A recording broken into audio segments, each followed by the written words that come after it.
Let's find out what Turkey's goals are in this operation. Let me introduce our guest, author and historian Dr. Webster Tarpley joins us from Washington. We have political commentator Jihad Morakade, who joins us from Beirut. Gentlemen, welcome. Before we talk about Turkey, Jihad Morakade, on targeting the ISIL, how's the U.S. air campaign working out? People fighting on the ground say that the aerial campaign is not enough and it's not working.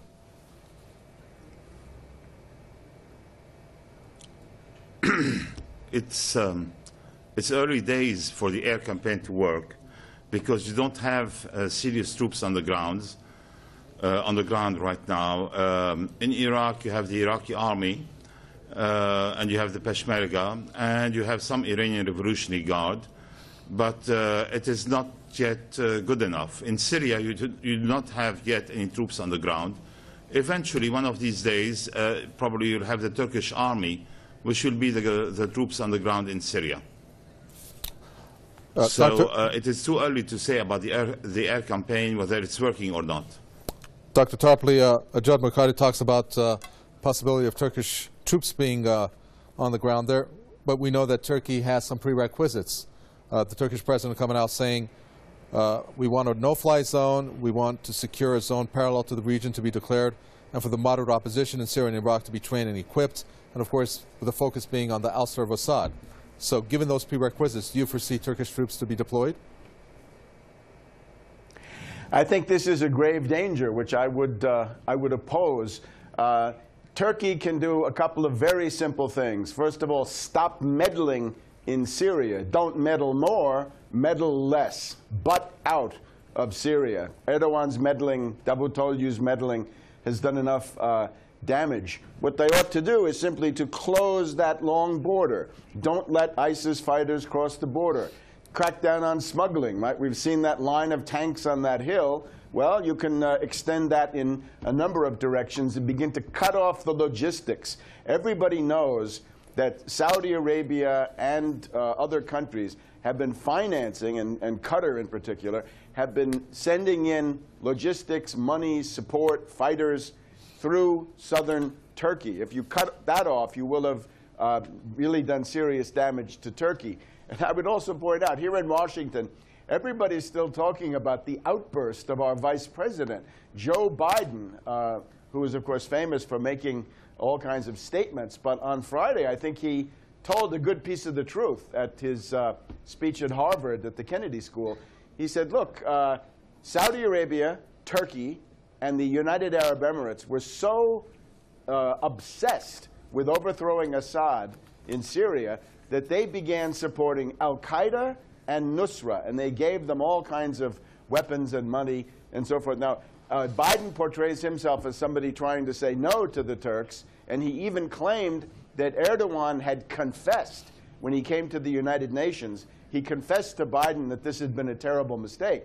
Now, we've just had a big diplomatic row, ending, unfortunately, with Biden saying, I'm sorry, I didn't really mean it. But everybody knows this is true. But of course, there's also the other part, the CIA part, the MI6 part, the French part, because we've known, for example, that the CIA has officers in southern Turkey who have been directing the flows of weapons to this or that group, or at least trying to.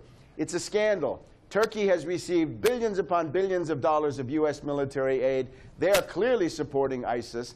They would like to use ISIS as a gambit, as a pretext to invade Syria, and then later as something that they can use against Assad, perhaps against other countries, against Lebanon, against Hezbollah, against Iran. This list of megalomaniac we are going too far. We are going too far here. There doesn't end. Right. We are going too far here. Go ahead, Jihad Morakade. No. I mean, yes, of course, and we can use Turkey against Hezbollah, against Israel, and so on. No, I think we are going too far. The real point here is that the Turkish Parliament has taken the decision 298 for and 98 against, basically saying that they support Turkish intervention in Syria against ISIS. Now, what the Turkish government will do, when would they do it, we do not know exactly. Militarily speaking, all the plans are ready. We can all see that on TV. that the Turkish tanks are ready. They have the military plans. They are just waiting for Mr. Erdoğan, the president, to push the button. In my opinion, Turkey is waiting for some kind of a price, and Mr. Davutoglu with Christian Amanpour on CNN said it very frankly and openly. The price is to get rid of the regime of President Bashar al-Assad. The reason he gave, which was very interesting, he said, you get rid of ISIS, which is fine, but at the same time, who is bombing all these cities which are producing the refugees? It is the regime of President Bashar al-Assad. So we get rid of ISIS, and then the same regime goes on bombing these cities, then these refugees will come to Turkey again. So we have not done anything. So either we find a solution or we not find a solution. But just going in just for ISIS' sake. Now, on the other hand, maybe ISIS has offices in Turkey, but I would remind you that Turkey had 148 or 180 prisoners that they exchanged against their own prisoners, their own 46 prisoners with ISIS. So Turkey had ISIS prisoners with them. Why? So my real point here is something totally different. My real point is that Turkey will intervene against ISIS in a way that it does not touch the regime of Bashar al-Assad, in the sense that there will not be clashes between the Syrian army and the Turkish army. Dr. Tarpley, correct me if I'm wrong, but the last time I checked the NATO charter, and given that Turkey is a NATO member, along with the U.S. and, of course, some of the other regional countries that may be involved in this, isn't it true that NATO countries need to be coordinated with each other were they to attack or go onto another country militarily? And if so, then doesn't that mean that the goals that Turkey has set through its president as prerequisites must be coordinated and agreed upon with the U.S. and its allies? And therefore, if that is true, that perhaps this is just a show that's being portrayed right now, Turkey saying that's what they want, but in essence, it's all of them that agree on the goals that the Turkish president has said?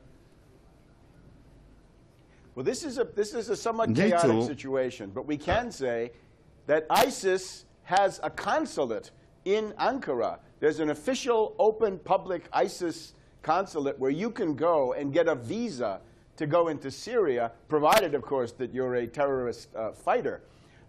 There's also the question of Erdogan's answer to Biden. When Biden made this outburst, which again was a large part of the truth, Erdogan told him, if you don't take that back, you're going to be history. Now, whether that's a threat or not, I don't know, but I can think of some other world leaders where if they said it, that would be considered a very serious threat and a breach of diplomacy against our wonderful vice president here. Now, concerning the show, this is the underlying problem is the U.S. Air Force and Navy, if they wanted to, could certainly clobber these ISIS terrorists around Kobane and disperse them.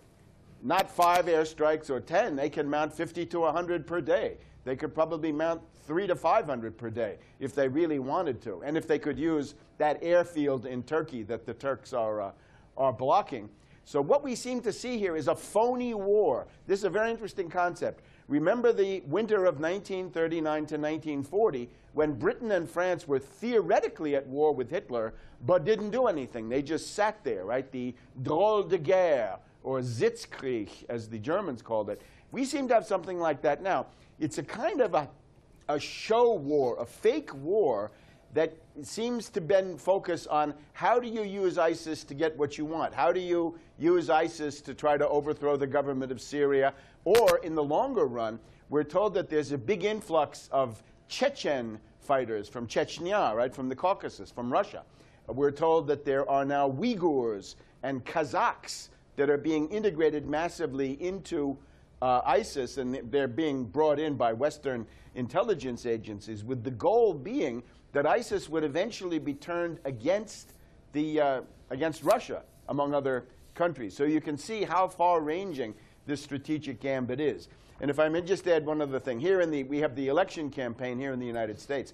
One thing that's becoming an issue is the open support and fraternization by senators like John McCain of the Republicans and his great friend Lindsey Graham how much support they're giving to this ISIS. In particular, there's a photograph on the internet, which people can see, that shows McCain sitting down with a cannibal, the famous cannibal who was filmed eating human heart on... No. This is totally unacceptable.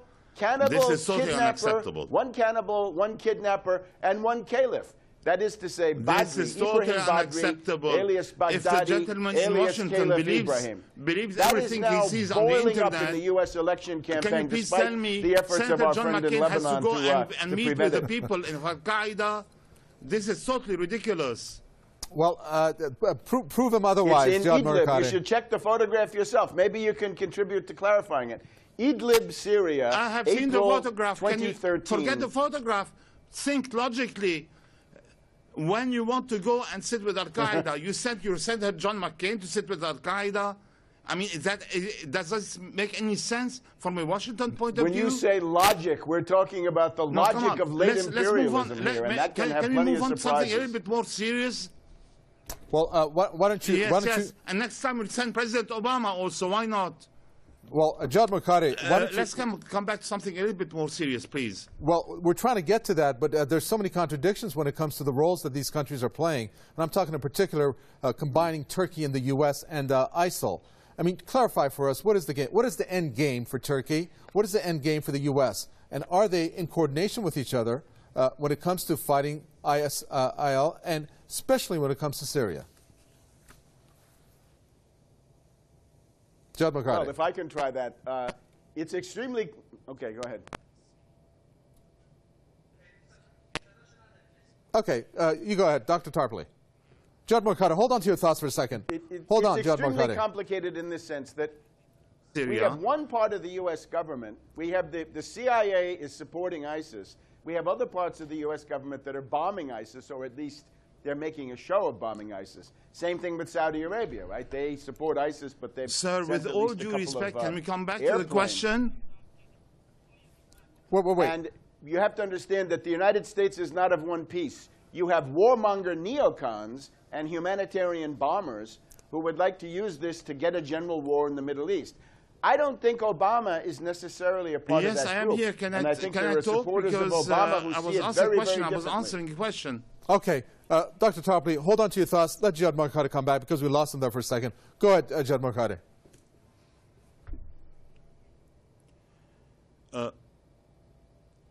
Yes. Yes, go ahead. I was just... do you hear me? Yes, we have you. Go ahead. Okay. I was just mentioning that there is an end game. There is an end game to the situation. The Prime Minister Davutoglu was very clear that he wanted to create a no-fly zone, a deep no-fly zone. The Russians are not going to react to this deep no-fly zone. NATO has already made a statement in support of Turkey to say that Turkey is a member of NATO and any attack against Turkey is an attack against everyone else. The NATO nation, the military, the Turkish military already coordinates with the American military through NATO, so they do not need to reorganize themselves.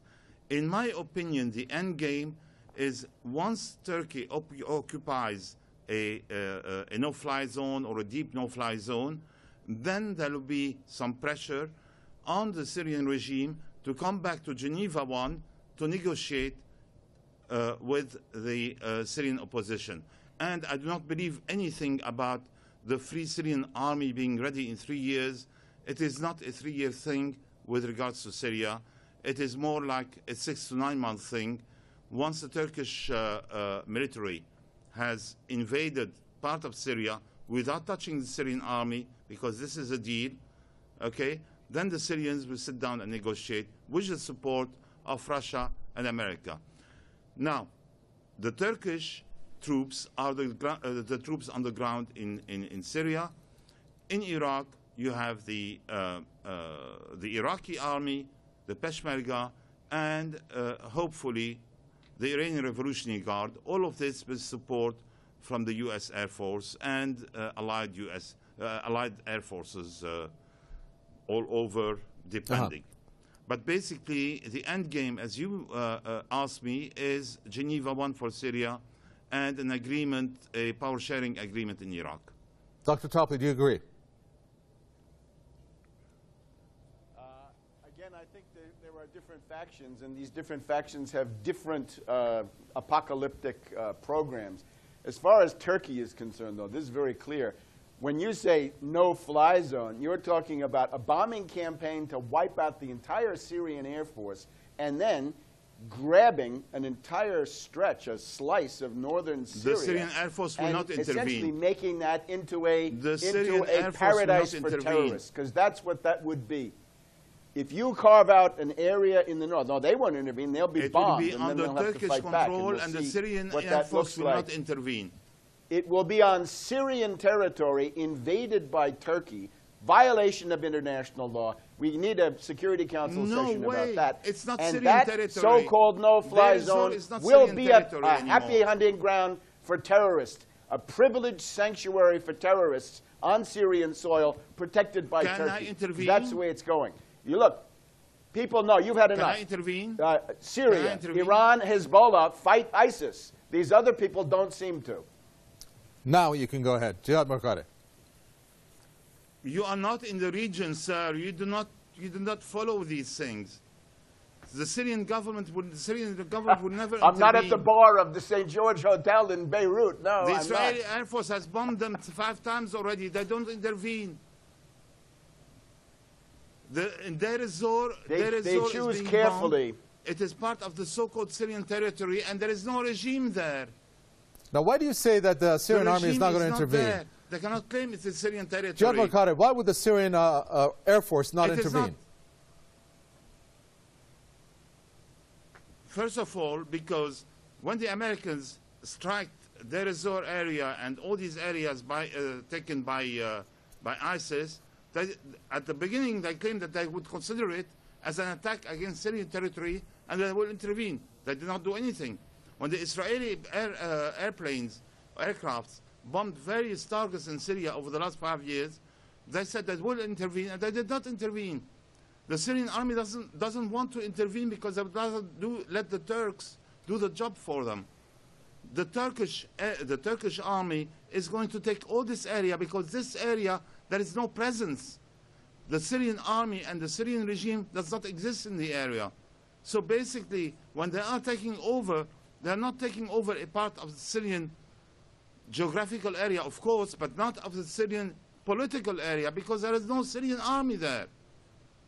Okay. So as far as let me come in then to Dr. Tarpley. Dr. They would Tarpley, say thank you very much. Curious as to why. The same way they said to the Americans, thank you very much. You're getting us rid of ISIS. Dr. Tarpley, quickly if you can, last question. Leon Panetta, the ex-defense secretary, this war is going to last for decades. He mentioned 30 years. Sounds like the U.S. wants this to continue. Obviously, Obama has also come out saying this is going to take years, including General Martin Dempsey. So are we looking at a conflict that's going to last for years in the region? You may be, because you have these warmongers, right? McCain, Lindsey Graham, Robert Gates, former Secretary of Defense, and Panetta, right? These are the officials, the functionaries of the war party. They've always been there, right? The combination of neocons and humanitarian bombers. I think Obama, slightly different. Obama is not committed to such a strategy. But you have to remember, we've just had the Secret Service scandal here. We find that Obama practically is a president who is not told when there are attacks on him or security breaches that can be very serious. They don't even tell him.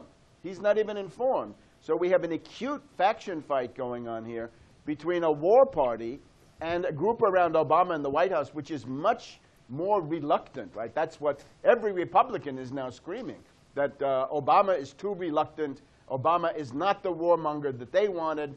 McCain, Graham, they're demanding the immediate bombing of all of Syria. And remember, when you say no-fly zone, that means a carpet bombing of all of Syria, every airport, every air base, every hangar, every facility. There's no such thing as a cheap, easy, marginal no-fly zone. It implies a total attack. And if Syria sees a total attack as distinct from these Israeli pinpricks, then they're going to respond. and then you may be on the way to World War III. Okay. And I'm sorry, I'd ask our we're fresh guest out of in time. Beirut, Thank you very much for is that. any of this worth Author and historian World Dr. War III? Webster takes a phone Tarpley call. talking to us from Washington. And thank you, Joe Morcare, political commentator who spoke to us from Beirut. Thanks so much for tuning in to another edition of The Debate. From me, the entire team in the capital, Tehran, it's goodbye.